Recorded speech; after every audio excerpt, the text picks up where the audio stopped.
Hello and welcome back to the Surfer's Library, proudly presented by Hillsborough Surf Club. I'm Billy Jack, your guide through the pages of surf history, culture, and legends.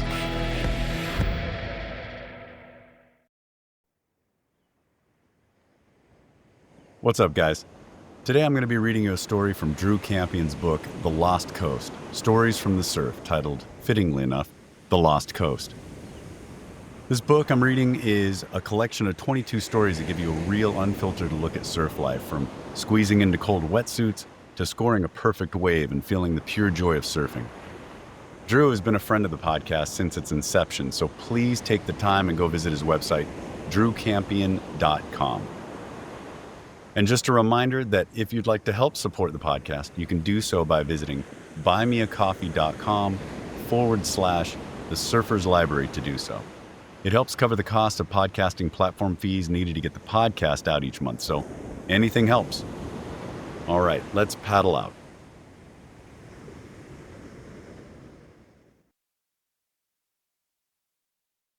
The Lost Coast.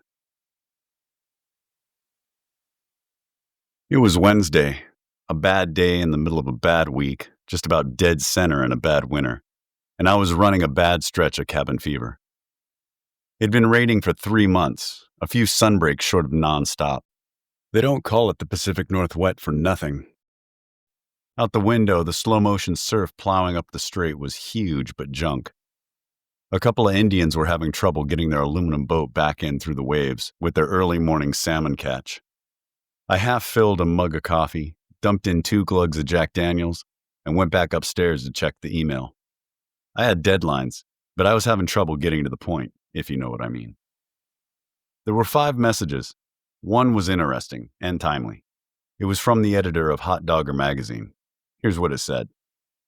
To Zeke Austin. Subject, a story. Date, Tuesday, 10th of February, 1999, 10:44 a.m. Zeke, I've got a strange proposal.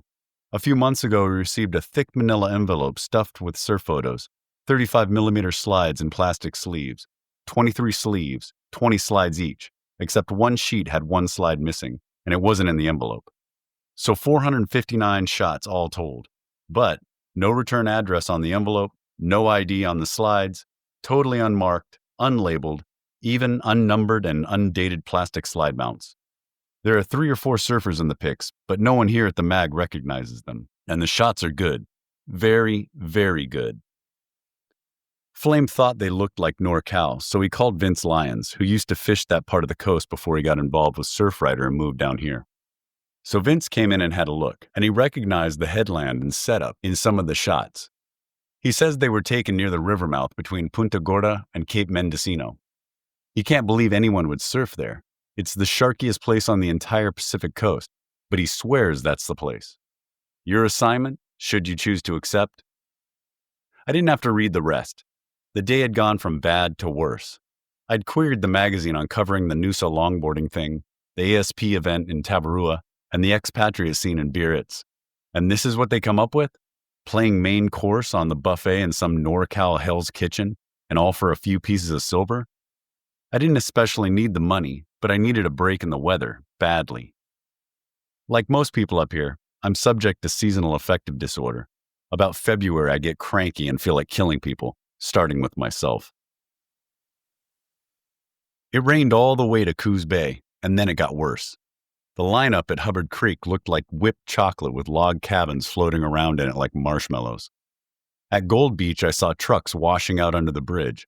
The waves were breaking out so far they reformed twice before they slammed into the driftwood-lined beach. By the time I crossed the border and made my way down to Crescent City, the wipers on my Isuzu Trooper were shredded and flailed at the windshield like dreadlocks. I was bumming till I scored in Arcata and slipped a Tough Gong CD into the slot. Oh yeah. The sun came out south of Eureka. I put on my sunglasses and went back to track 1. Everything was fine till I got to Fortuna. Something about the way the sign looked back at me, Fortuna, made me consider Fortuna, fortune, fate. Fortuna, fortune, wealth. Fortuna, as in Great whites looking for tuna. I pulled in and got gas and studied my Thomas Brothers map book. They called the stretch of coast south of Eureka the Lost Coast for a lot of reasons, but I wasn't sure I wanted to know them all. The fact that you couldn't get there from here was one thing. The whole place was rugged, treacherous, and unstable, and Highway 101 swung inland for about 75 miles to bypass the whole mess. Most all the land west of the road was primitive state land. The river I was after swept into the Pacific at the most remote spot on the coast. An old Victorian mansion built by Sebastian de Miranda in the late 19th century is the only residence on the entire coast, with the exception of the notorious Blackthorn compound at Big Flat, over 20 miles to the south. No question about it, the place was remote. I didn't have to be told about the sharks either. I knew plenty. A friend of mine works out of the little harbor at Trinidad. A couple years ago, he and his fishing buddy were coming back north, loaded to the gunnels with halibut. When the boat rounded Punta Gorda, it was attacked by several huge great whites, and his friend lost part of a hand. They were pitching whole halibut off the stern to buy off the landlord when one came over the transom and snagged a 100-pounder right out of his arms. I tried not to think about it as I swung off Highway 101 and scouted out a market. I figured I needed 3 days, so I bought grub for 5. I planned to park at the beach, sleep in the back with my surfboards, but I'd have to find somebody I could convince to get me through the gate to the Miranda estate. I knew from my Trinidad friend that the old Miranda house was now owned and maintained by the state of California. It wasn't open to the public, but you could walk into the beach if you were up to a refreshing 15-mile hike. I'd rather my tires did the walking. As it turned out, the Miranda gate was buttoned up tight, and even a 50-mile-per-hour charge into it with my rhubarb wouldn't have changed that. So I began to troll for back roads indicated in my map book by parallel broken lines. I was scraping along between dense manzanita on one of these tracks about 7 miles south of the gate when a break in the action passed by on the right. I put it in reverse and had a look. It was a narrow cattle gate, wired shut but unlocked, with a battered and rusting sign screwed to the top bar. It said, "Trespassers will be eaten," and there were the silhouettes of 2 sharks. This was encouraging. I unraveled the wire, opened the gate, and pulled in a couple 100 feet. Then I went back, tore a branch off a bush, swept my turn-off tracks away, and cleared my traces back to the car. I stood and surveyed the situation. I was in a recently logged swale. It was warm. In fact, the sun was hot here, and the only sound was the hum of insects punctuated by the occasional zzz of a passing bumblebee. 3 black turkey vultures circled lazily, high in the acid blue sky. Mountains blocked the south and west and north, and the road forked just ahead. I opened the book on the hood of the car and found where I thought I was, but this little bit of dirt road didn't make the map. I figured I could take the left fork, but it might not go over the mountains, and if it did, it might end up on the south side of the river, which came down out of the western slopes angling towards the north. The road into the house from the main gate was off to the north those 7 miles, and I'd likely hit it on the right fork. I'd probably have less chance of being spotted going left, but the road to the house was more of a sure thing. I got back in the car, rolled a fatty, slipped Yo-Yo Ma's Bach Partitas into the slot and faded right. It was a weird, bad place for a gate. I had been heading up a steep, raw-cutter road with a sheer drop-off on my right and a wall of loose dirt and rock on my left. I was in 4-wheel drive, taking it slow, my tires slipping every time I jumped one of the sharp, softball-sized rocks that littered the narrow track. I was already sweating bullets when I came around a sharp blind curve where the road steepened even more, and right there was the gate. I almost lost my lunch, but I hadn't eaten. I hit the brakes, the trooper stopped, then slid backwards a few inches before it stopped again. I was very aware of my weight pressing back in the seat, the weight of the car pressing back towards the abyss. Slowly, carefully, I got out. Slipping in the loose dirt and stone at the side of the road, I felt nauseous when I realized how steep the grade was. I walked down behind the car and wedged a rock behind each tire. The road was so narrow, I couldn't walk around the other side of the car, where the edge dropped straight off, and it was hundreds of feet down. The slope was littered with scree and scattered with brave conifers that rose straight up with their shoulders against the wall.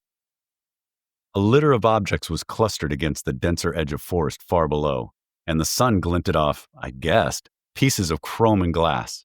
I was not amused. I walked back around the car and up to the gate. It was like climbing stairs. Same kind of gate as the other with the sign that read, "Trespassers, go back."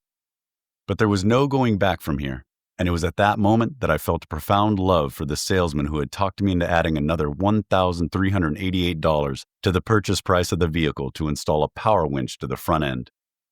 Luckily, there was no lock on this gate either, just wire. But as I was unwrapping it, one nasty, sharp end suddenly twisted and punched deep into the pad below my right thumb. Not good. The gate wouldn't swing downhill. It was blocked by a post, and it wouldn't stay open in the uphill direction due to the angle of the roadway. I had to collect rocks to pile against the gate, but most of the rocks in the area were small, as I said, softball-sized, and it took me a while to collect them, branding them with blood from my hand. But when I pushed the gate up off the side and piled the rocks in front of it, the gate swung easily down through the pile, scattering stones down the road. I felt a new surge of panic, but then I slapped myself in the head. Of course, I could hold the gate open with the jack. But the jack handle was too short and too light. It didn't work, and I threw it into the back of the car with a desperate sound that embarrassed me. "Keep it together, you idiot," I commanded myself. I thought of the spare tire. Maybe I could wedge it under the gate. Maybe. And that's when I slapped my head a second time and pulled one of my boards out of the back. I left it in its travel bag to save the nose, which I planted in a runoff groove at the edge of the road, then slipped the middle rail of the gate between the tail and the trailing fin of the board, and it held. I started the car, played out the cable, looping it around the inside post, and slipped the hook back over the cable. This would get me up to the gate where the grade was not as steep. I got back in the car, put it in gear, hit the winch switch and the gas, and it worked. I moved forward smoothly with decent traction, shooting a few rocks off into the abyss until I got my rear tires into a flatter area near the gate. Then I reversed the winch, took it off the post, and rewound the cable. Now I was on my own. I babied the clutch and managed to nudge the trooper into motion. As it began to climb faster, the tires got better purchase, so rather than stop close to the gate, I kept climbing. Within a mile, the track began to level out. The cliff to the left became a rise studded with Douglas fir and alder, and the abyss to the right didn't scare me so much. When I reached a good comfort level, I stopped the car, pulled on the emergency brake, left it in gear, and shut off the engine. There were thick clouds of coastal fog up ahead, backlit at the edges with golds and purples by the lowering sun. That's probably the crest, I thought. I had an old t-shirt under the seat, and I tore off a piece and tied up my right hand, using my teeth and left hand to tighten the knot. Then, just to be safe, I took the keys out of the ignition, locked the car, and headed back down to get my board and close the gate. But the gate was closed, and my board was gone. Apparently, it had slipped into the loose dirt and the gate had swung closed.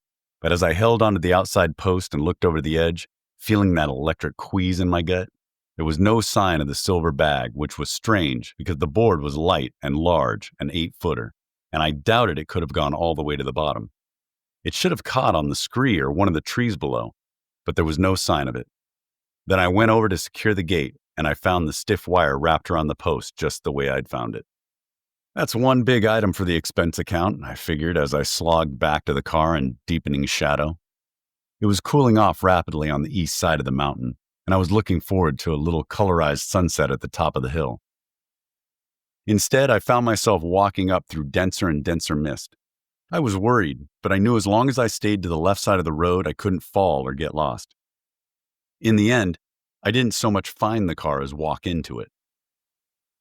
I started the car and continued up the road for another 10 or 15 minutes, maybe a couple of miles, driving slowly in the fog, which was so thick it reminded me of Santa Cruz in June. Finally, I came to a wide flat piece, and I lost the road.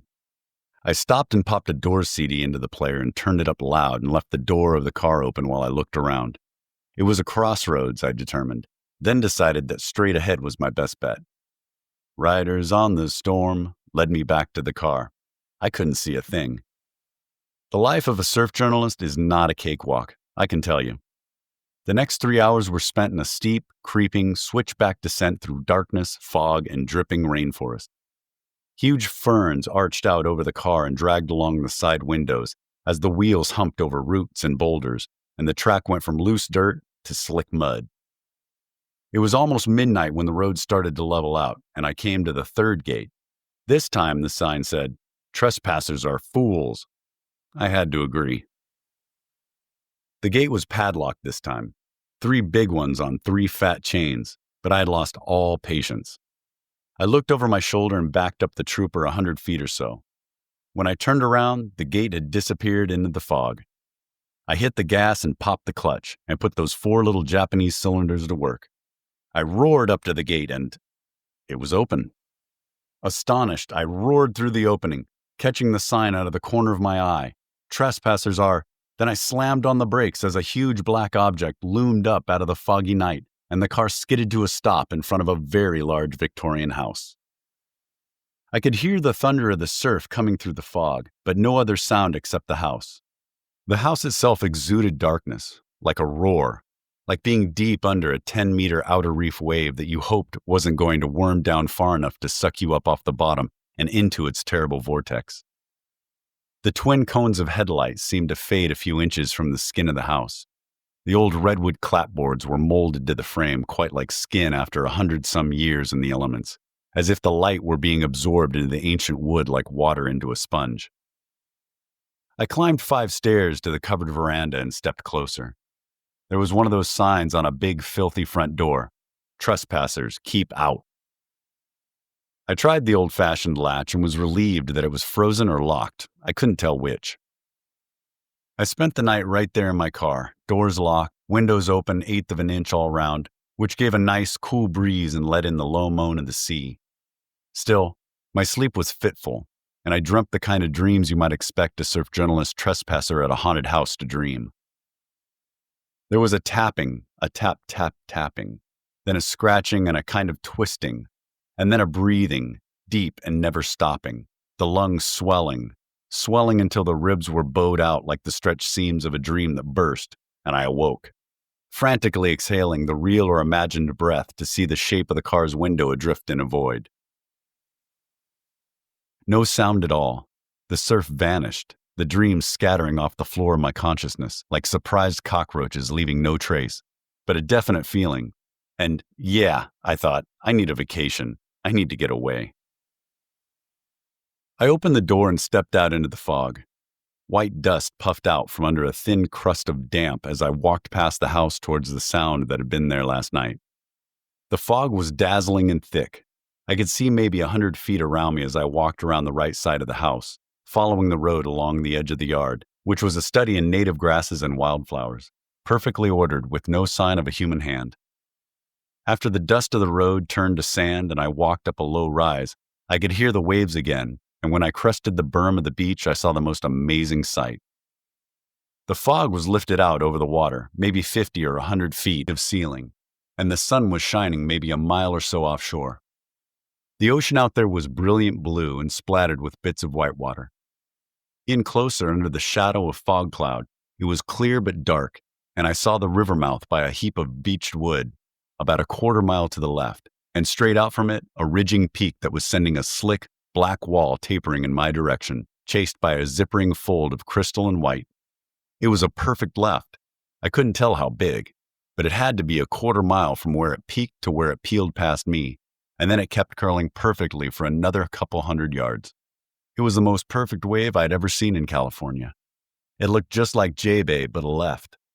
And way out, tapering off south of the river mouth, there looked to be a comparable right. I had to go see. Yes, the right was perfect too, at least a quarter mile long over manicured cobble. But I wasn't thinking about that at the moment. It was the shark that got my attention. A huge, massive great white, over 20 feet long, and I couldn't tell you how heavy. 1,000 pounds? 2? But lightened by half, because it was the bite out of the shark that made my jaw hang and my eyes strain, unblinking. A single grisly arc of missing flesh and muscle and cartilage had left as much of the shark missing as there, pressed by sudden gravity against the dark sand near the river mouth. The dead shark seemed almost relieved to be safely out of the water, I thought, as I paced off the diameter of the bite at a full 11 feet. killer whale, I told myself, knowing already it couldn't be true. The bite of the largest orca might be at most 6 feet across. Then maybe this was several bites, I thought, knowing this too was impossible, since a wider, concentric grasping bite had left hundreds of triangular-shaped wounds in the thick skin surrounding the eviscerating bite. In fact, I knew of nothing ever seen or heard that could take a bite of this size, unless it was some new order of oceanic monster, like a 100-foot-long shark. Still, I was tempted. I had to have a look around. A back door led to a garden room and into the kitchen. A big stove stood there, draped in dust, cupboards with doors off, a sink and a window with a view away to the north towards Cape Mendocino. It appeared no one was home. Somebody had opened the gate, but they weren't in here. On the second floor, there were bedrooms and a single bathroom in the common hallway. At the end of the hallway, with the light streaming through from the southeast, was a curving wooden staircase that led up into a third-story observation room. It felt very much like the bridge of a ship. Indeed, Miranda had been a ship's captain for the Portuguese in the Far East. After a few decades, he grew weary of society and deceit, and took his small fortune and bet it here, on gold, then redwood timber.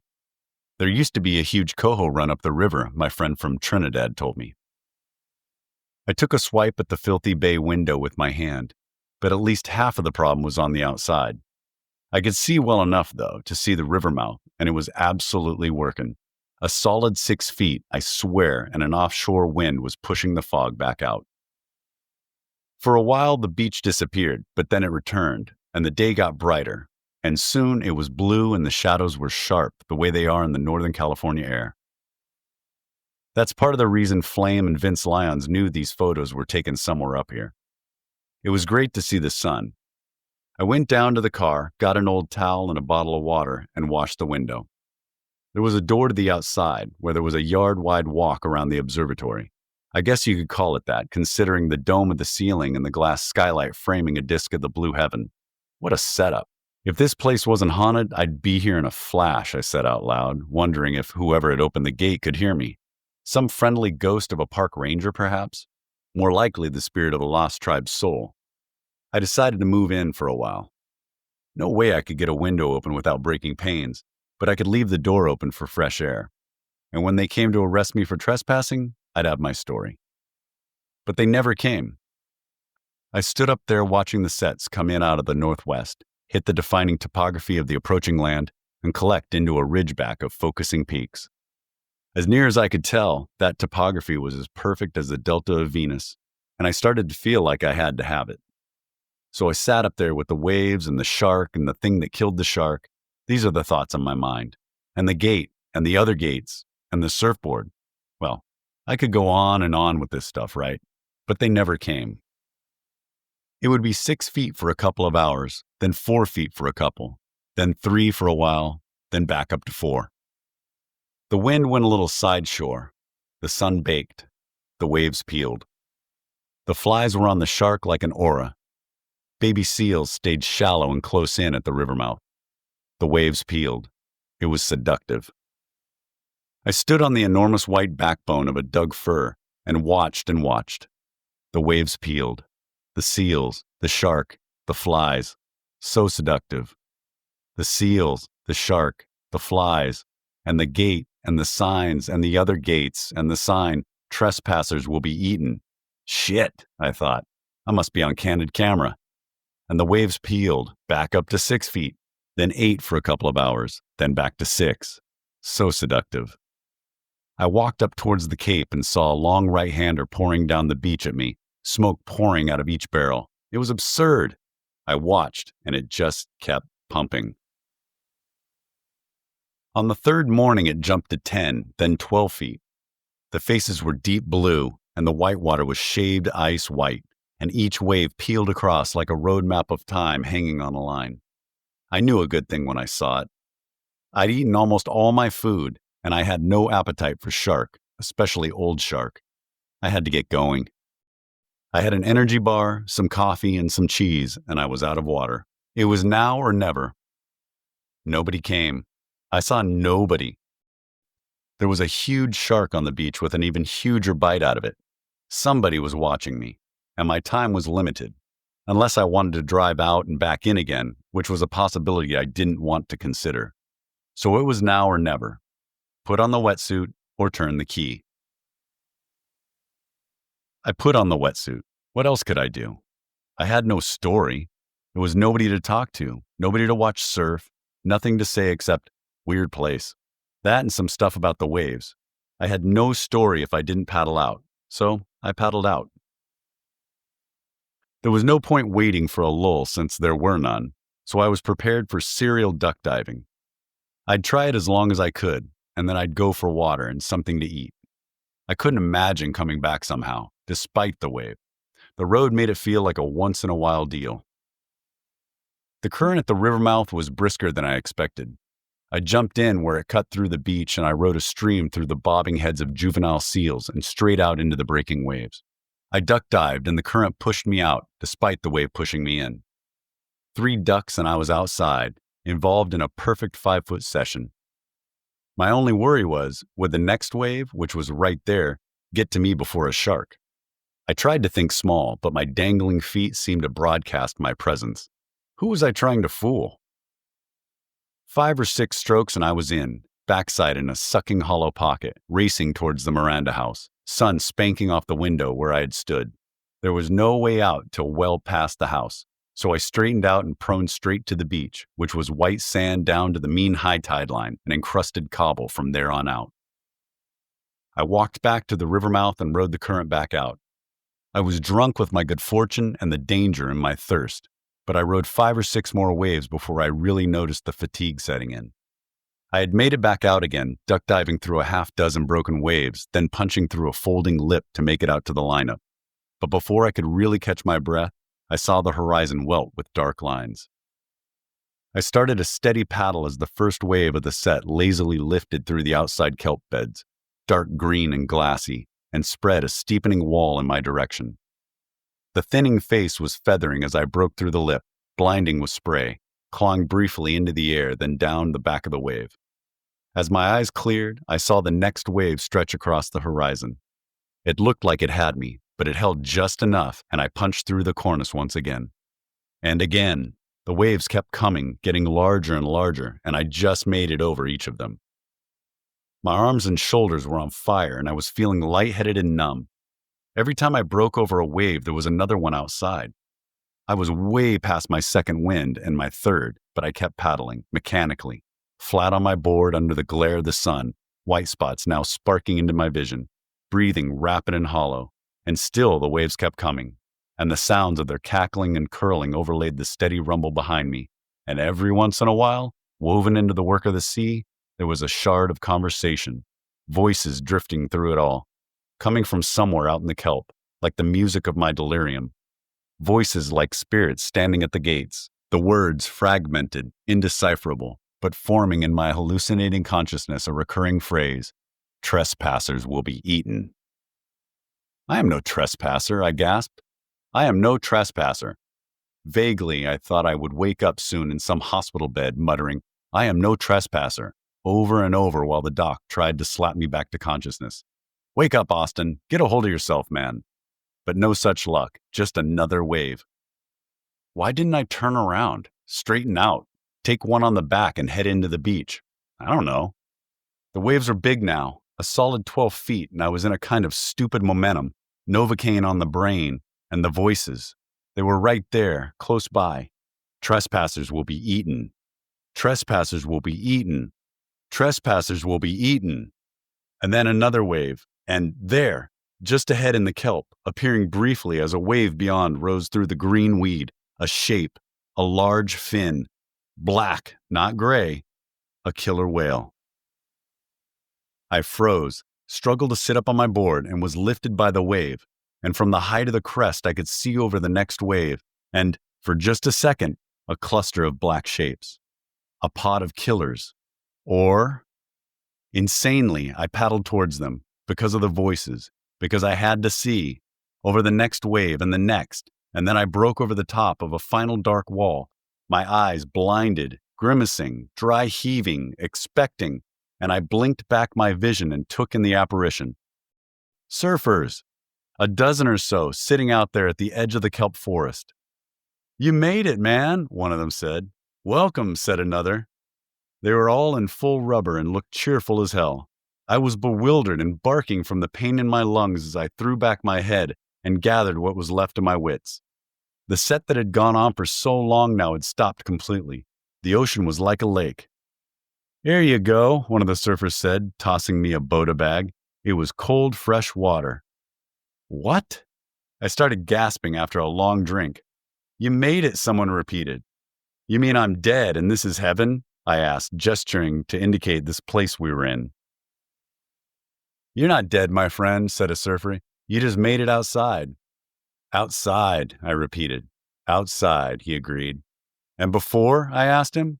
"Inside," he answered. "Inside," I repeated. "The lost coast," he said. "You found it, same as we all did."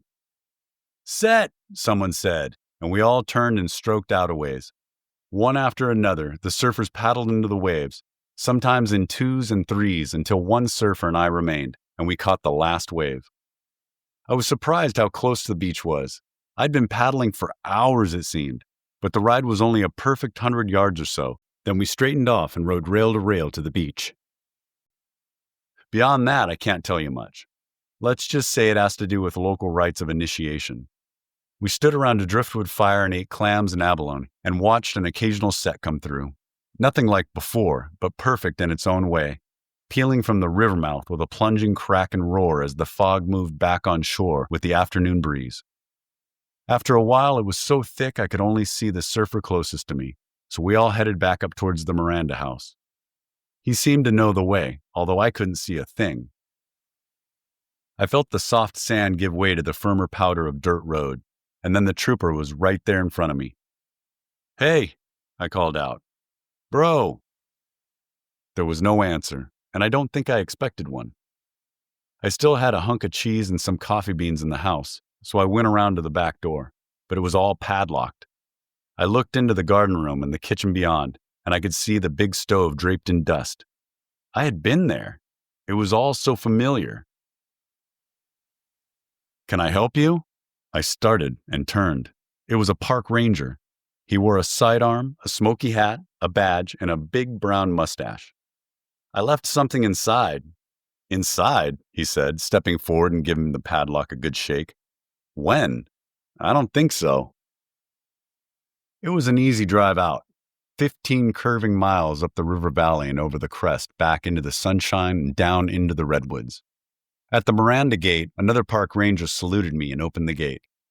I was hungry as hell, but I turned right instead of going straight to food. I ran along the perimeter to the state land and found the dirt road that ran through the Manzanita. Took it about 10 miles south, but I never did find the opening in the gate, and I finally gave up. By the time I got to Eureka, it was raining again, and when I pulled off at Trinidad, it was a deluge. I had coffee with my friend in the small cabin of his fishing boat parked there in the harbor. When I told him my story, he laughed. "You got lost," he said. "I told you not to go there, and I told you not to surf there. The place is dangerous. Forget the sharks. You can get lost." "What do you mean, lost? Have you been down there?" "People get lost, that's all," he said. "A lot of surfers. They don't call it the Lost Coast for nothing, you know." "Well," I told him, "it won't stay lost forever." "It could," he said. "I wouldn't write about it if I were you." "Why?" That was when he dropped the single transparency on the table next to my empty coffee mug. I held it up to the gray light of the window. It was a man standing on a huge white drift log looking out at a stacked set. It looked a lot like me. "It looks a lot like me," I said. And at that, he began to laugh hysterically. Right. I told you, you got lost." The drive back looked to be another descent into Northwest hell. But north of the seaside, the sky unexpectedly opened, and by the time I crossed the Columbia and rolled past Westport, it was sunny and warm, and I had a Wilco CD whipping my spirits back into shape. There was a solid swell pushing up the strait when I got home, but I wasn't feeling compelled, just tired. I put some water on to boil and fired up the computer to check email. There were 57, of which one was interesting. From Stacy McMullen to Zeke Austin. Subject: Call now. Date: Tuesday, 17th of February, 1999, at 11:04 a.m. Hey, Zeke. No answer on your phone and message machine didn't come on, so hope you're okay. Received surfboard here at office. No return address or sender's name. Looked chomped in half by a shark. It says TK for Zeke on the tail, and it's a 7-4, so I assume it's yours. Perhaps be better for all concerned if Lost Coast stayed lost. Call immediately when you get this, okay? Concerned. Stacy. So I wrote the story anyway, but I don't think they'll run it. Who'd believe it? I probably wouldn't myself except for this single slide. For all those guys down at the Bagno, it's lost. This story first appeared in the October 1999 edition of Surfing Magazine.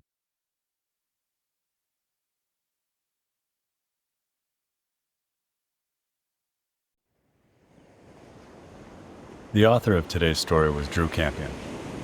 Drew Kampion is a pioneering surf writer and editor who transformed Surfer Magazine in the late 1960s into a countercultural force, blending sports journalism with humor, philosophy, and social commentary. Beyond Surfer, he wrote for Surfing Magazine, penned influential books like Stoked, A History of Surf Culture, and contributed to various surf publications and media projects. His witty, eclectic style made him one of the most versatile voices in surf literature, earning him a place as the first writer inducted into the Huntington Beach Surfers Walk of Fame in 2008.